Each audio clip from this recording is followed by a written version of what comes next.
300 German tanks pushed through the French countryside, with the coastal town of Avranches moving in complete silence. The goal was to cut the American army in half. No headlights, no artillery barrage to maintain the surprise.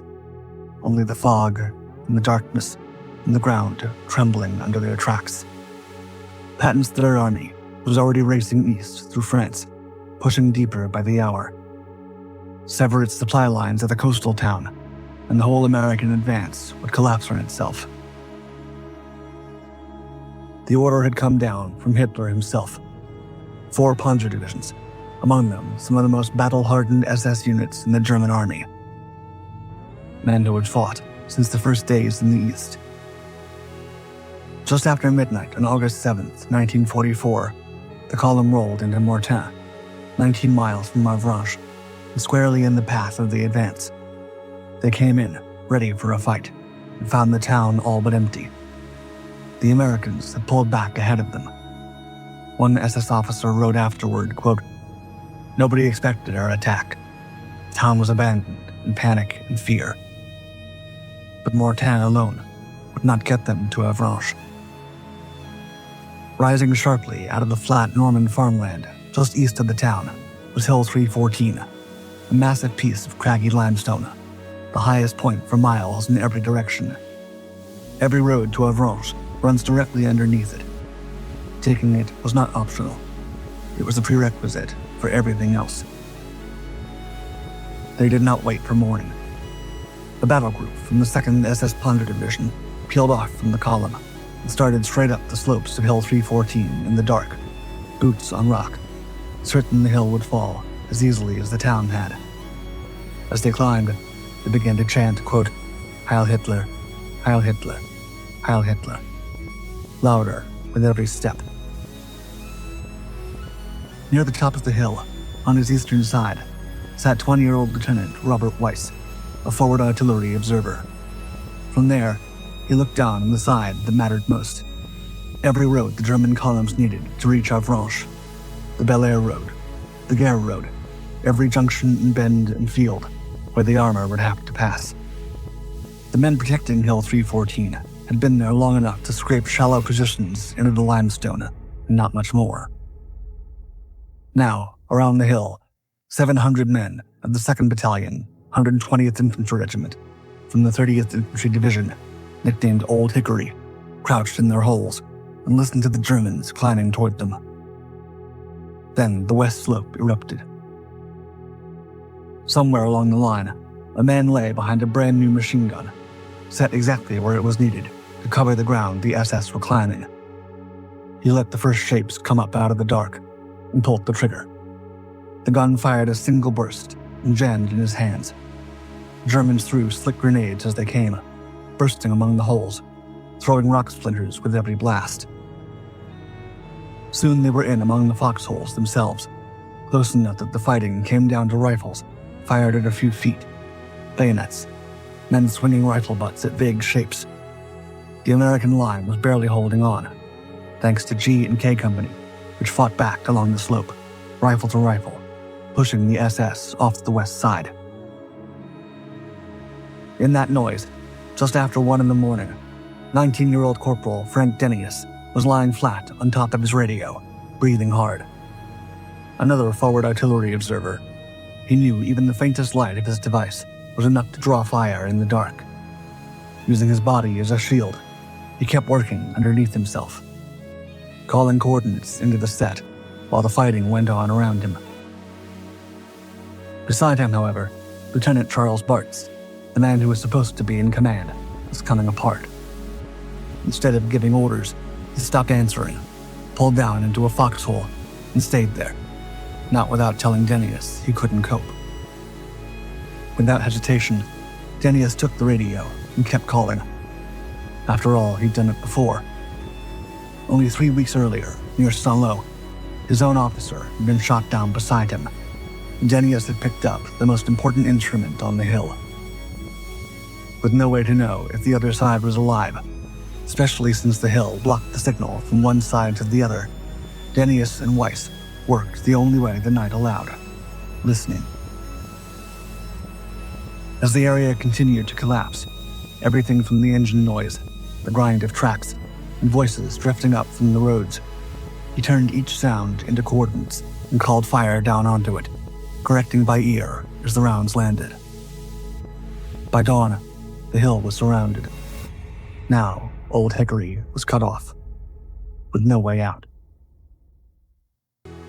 In the morning, the fog that had carried the German advance through the dark was lifting, revealing their position.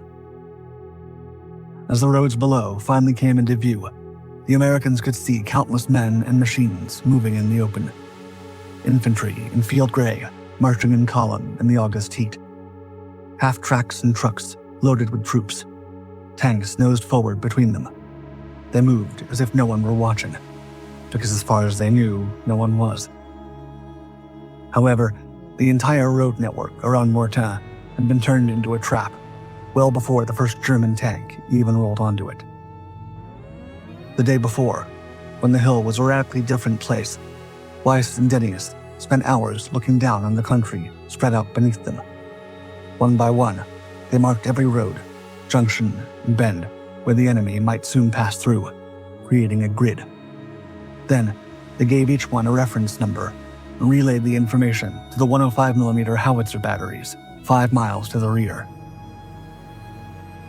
On the east side, the first to see them advancing was Staff Sergeant John Korn, Weiss's senior non-com, and the man on the BC scope, a heavy tripod-mounted optic that could reach down and pull the distant roads up close. He was sweeping those roads when a German formation began to gather in the open below. Korn called Weiss over. Weiss put his eye to it, read the ground, and called it in. Within moments, the first rounds came down out of the sky onto the formation, and where there had been men forming up for an attack, there was now smoke and scattering and vehicles trying to back out of the open. The formation broke apart. West, Dennius saw the colonists moving in, and one after another, the rounds began landing in the formation. As he later wrote, quote, "Their casualties and vehicle damage were incredible.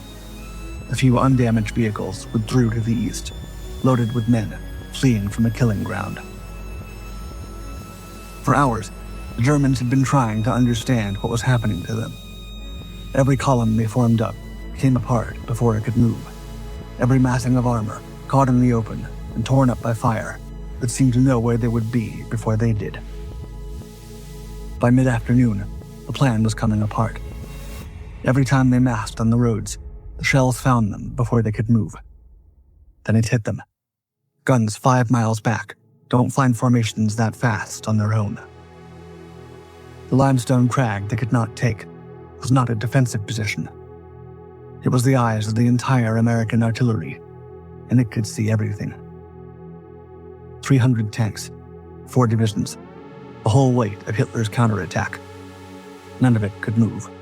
Not a mile, not a yard toward Avranches, not as long as the hill stood and the men on it kept calling. The commanders made their decision. Stop throwing infantry up the slopes. Forget taking the hill. Silence it. With their objective fixed in front of them, the Germans rolled out the 88s. It was the most feared gun of the war, a long, high-velocity cannon hauled into position on its carriage, able to take a tank or a single man from over a mile away, with the same flat, instant accuracy. Armor-piercing rounds across every crag and outcrop on the limestone, trying to smash whatever was up there, calling the shells down on them. The round struck the rock and burst it apart, throwing showers of stone splinters down onto the men, sheltering in the crevices below, so that even a near miss came with its own spray of shrapnel. Then came the phosphorus, drifting down white-hot over the crags, fragments that clung to rock and cloth and skin and kept burning wherever they landed. Morale on the hill, which had held through a night of fighting at arm's length, began to suffer. Weiss climbed to the very top of the highest crag on the east ridge and stood out in the open, where he could see the muzzle flashes when the guns fired. The logic was that one man was too small a target to waste a shell on. The Germans disagreed. A round came in. and sheared the top off his radio antenna. He stayed where he was.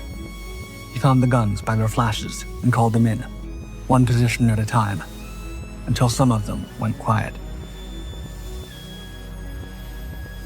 The sniper had worked his way inside the perimeter on the east side of Hill 314 and pinned down E Company, picking at anyone who moved and freezing a whole stretch of the line. Lieutenant Ralph Curley had had enough. The commander of the infantry holding the East Ridge, rather than lose more men to a single rifle in the brush, picked up a rifle of his own and walked into the undergrowth alone to deal with it himself. The men he left behind waited. It was quiet for a while, then 2 shots. Then Curley walked back out of the brush. The sniper did not. At 2 a.m, the sound everyone on the hill had been dreading came up from the slopes, the grind and clank of tank tracks in the dark. Below the east side ran the Belia Road, one of the routes the Germans needed to push armor up toward the American positions, and 3 times that night, German tanks tried to climb it. All 3 times, the shells were already falling before the column could get moving, landing on a stretch of road the hill had measured and numbered days before. By the end of the day, the cost was adding up. Weiss had 78 casualties on his side alone. The infantry was running dangerously low on ammunition. The last of the D rations had been eaten. The men had held the high ground through a full day and a full night against everything the Germans had brought against them, and they were still holding it.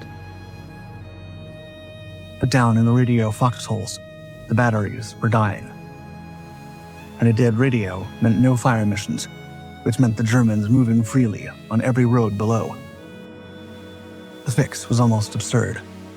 After a while, the heat from the sun would coax just enough power for a few minutes of transmission before it went flat again. 6 minutes at a time was the only thing keeping the guns talking to the hill. On the east side, Weiss had lost contact with Denius completely. On a hill, being actively torn apart, there was only one explanation a man could reach for. As far as Weiss knew, Denius was gone. Believing to be the last one left, Weiss took the whole hill himself. Not just his own east side, but every approach, every direction, swinging the guns from one threat to the next, with no one to share the load, and no way of knowing if anyone was still out there to share it with. He worked alone, certain he was alone, and kept calling. The Germans were pressing in from every side at once now, and his message log caught the shape of it in a single line, quote, "Enemy, north, south, east, and west." By the 4th day, the hill had deteriorated rapidly. The morning of August 10th brought 5 separate German attacks, all 5 broken apart before 9 o'clock, before the men on the hill would normally have eaten breakfast, except there was no breakfast left to eat. The food was simply gone. Men sat in their holes, scraping the last slivers of chocolate out of empty D-ration tins with the point of their bayonets. By now, it was showing in the way they fought. Hands that had gone 4 days without a proper meal were being slower on the bolt. Men dug into firing positions and found themselves swimming, the edges of things going soft, the rifle heavier than it had been the day before. Water was worse. The only source was the well, being observed at all hours of the day by German marksmen, sighting every approach to it, so that filling a canteen meant running into the open and gambling that this trip was not the one that ended badly. The wounded lay where they could be put, in slit trenches, pressed into the bottoms of hedgerows, waiting for help that could not reach them. The fallen, German and American both, were carried out of sight of the men still fighting. But it was August, and the heat sat on the hill all day, and there was no putting them far enough away to be forgotten. While the men on the hill were starving, the Germans below them had stopped thinking about anything else. Every gun, every assault, every order was bent on breaking it, and the harder it held, the more they threw at it. By the 4th day, the generals on the ground knew the truth. The attack had failed. They had set out to reach Avranches, and did not move past a single hill 19 miles short of it. The same thing would be to stop, pull the divisions back east while the country behind them was still open, and save what was left.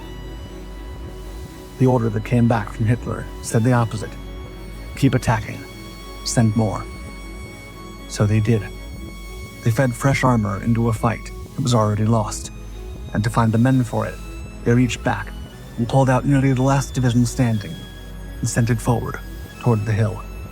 Pulling that division back left the ground behind them wide open. To the south, the same Third Army that this entire attack had been built to destroy was no longer driving east. It had turned. Patton's tanks were curving up behind the whole German line, heading for the same narrow stretch of country the Germans had driven through to reach Mortain, the one gap still open in the ring around them. It was how they had gotten in. It was the only way back out. And now it was starting to close. Instead of taking the hill by force, the Germans would try to break the will of the men holding it. Shortly after 6 in the evening, 2 figures appeared on the road below the hill. An SS officer and a single soldier beside him, and between them a white flag held up where the Americans could see it. One of Curley's officers went down the slope to meet them, fast, and the whole way down he was thinking not about the flag, but about everything behind him. If the Germans got much closer, he would see how little they had to stand with. Instead, he met them low on the road, well short of the crest, and kept them there, talking, his body between the envoy and the truth a few yards up the slope. The SS officer spoke English, and he spoke it perfectly. He was courteous about it. He congratulated the Americans on their defense, called it heroic, the compliment of one professional to another. Nonetheless, he told them to surrender the hill by 8 o'clock, or it would be wiped off the map, along with everyone on it. The demand went back up the slope to Lieutenant Ralph Curley. This was the man who had walked into the undergrowth alone with a rifle to deal with a sniper, and his answer to the ultimatum was 3 words only, quote, "Go to hell." The men close enough to hear it answered the same way from where they lay. Wounded men who could not get up out of the slit trenches they'd been put in, made it known that they agreed with every part of Curley's reply. 8 o'clock came and went. No surrender, and no attack either. Just the night, pressing in, and 700 men waiting behind a ring of artillery fire for an assault that, for now, did not come. Then, sometime in the dark, the grind of tracks, a German tank pushed through one of the roadblocks, rolled to a stop inside the American lines, and opened its turret. It had come to make the offer one last time, in person. Surrender. Climb aboard. For a moment, nothing. Then a man stood up. The men nearest him watched him rise out of his hole, so shocked that it did not immediately register what he was doing. But when he set his rifle down, they understood. He was surrendering. The nervous soldier stepped out into the open and started across the ground toward the tank, slowly, in full view of all of them, and not one man called his name or moved to pull him back. They just watched him go. This man who had bled and starved in the same rock they had, walked away from them and climbed up onto an enemy tank. The hatch came down. The engine took up, and the tank backed out the way it had come and carried him down off the hill. That night, the after-action report puts it plainly, quote, "We all slept with hands on our guns, ready for a final fight." By the 5th morning, the hill was no longer the Germans' biggest problem. For days, they had thrown everything at the rock in front of them, while Patton swung around behind, and now the way out was closing, and they had no choice but to turn and run for it before it shut. On the roads below, the traffic was no longer pushing toward the American lines. It was pulling east, away from the hill, toward the one gap still open. The men on top did not know the full shape of it yet. They only knew that for the first time since the SS came up the slope, the enemy had stopped coming, The hill had gone quiet. But quiet did not mean safe. Up top, the wounded had been lying untreated for days, and there was no clean way to reach them. So the army improvised. They took the hollow shells built to scatter propaganda leaflets, emptied them, and repacked them with bandages, morphine, and penicillin, then fired the medicine up onto the hill from 5 miles away. Most of it did not survive the trip, the force of the shot crushing the bandages into useless wads. But enough morphine and penicillin came through. The Denius set men watching for the marked shells, digging them out of the dirt the moment they hit. After 4 days in the slit trenches, some of the wounded finally got something for the pain. Then Denius heard it. Heavy firing, but wrong. Not falling on the hill, and not coming from the units below it. It was coming from somewhere behind the German lines, and it was outgoing. The sound of the German rear being torn apart from the far side. On the roads, the columns had stopped looking like an attack. They were trying to leave. From the top of the hill, the men who had spent 5 days under those guns now had a clear view of what was happening to the army that had fired them. As Denius put it, quote, "The view from Hill 314 gave us ringside seats to this horrible spectacle that the Germans had brought upon themselves." The hill did not let them go quietly. The same roads, the same numbered points worked just as well on men trying to flee as on men trying to attack. And the observers called fire onto them the whole way out. Around 5 a.m. on August 12th, the Germans were pulling out in earnest, and Weiss stepped out of his foxhole to get a better look at where they were going. In the seconds after he left it, a shell came down in the foxhole he'd just been sitting in. Inside it was Staff Sergeant John Korn, the man who'd spotted the first German column on the first morning. One of the last shells the Germans fired on their way out had found him. The wound was bad. The men around him worked a makeshift tourniquet, loosening and tightening it, trying to get him off the hill in time. It was not enough. Korn, whose eyes had started all of it, did not come off the hill alive. With what was left in the batteries, Weiss called his 193rd fire mission onto the retreating columns. It was his last. When it was done, he put the radio down. At 11:30 a.m., relief reached the hill at last. Of the 690 men who went up Hill 314 on August 6th, 277 were lost, missing, or captured. 413 walked down. Among them was a young soldier named J.D. Salinger. Weiss and Denius finally found each other in the middle of it. For 6 days, they'd worked opposite sides of the same rock, two voices calling fire into the same dark, neither knowing from 1 hour to the next whether the other was still alive. A handshake, a hand on the shoulder. Then they turned and walked down off the hill together, past the empty ration tins and the slit trenches and the ground they had held. Down the slope, the SS had come screaming up 6 nights before and left Hill 314 behind them. As for von Kluge, the German field marshal who had commanded the operation, he sat afterward at his headquarters with a map in front of him. He tapped Avranches with one finger and said, quote, "This is where I lose my reputation as a soldier." The German panzer divisions that had spent 6 days trying to take Hill 314 were still pointed west toward Avranches when the battle ended. They'd committed everything on Hitler's orders, and when it came apart, they could not pull back fast enough to save themselves. By the time they understood what was happening behind them, the way out was almost blocked. The Americans came up from the south, the British and Canadians from the north, and met near Falaise, closing the only gap the Germans had left. Trapped inside the Falaise pocket were 50,000 German troops, the core of the army in the west, sent to win the war in a single stroke. They surrendered in the field east of Mortain. The German army in France never recovered.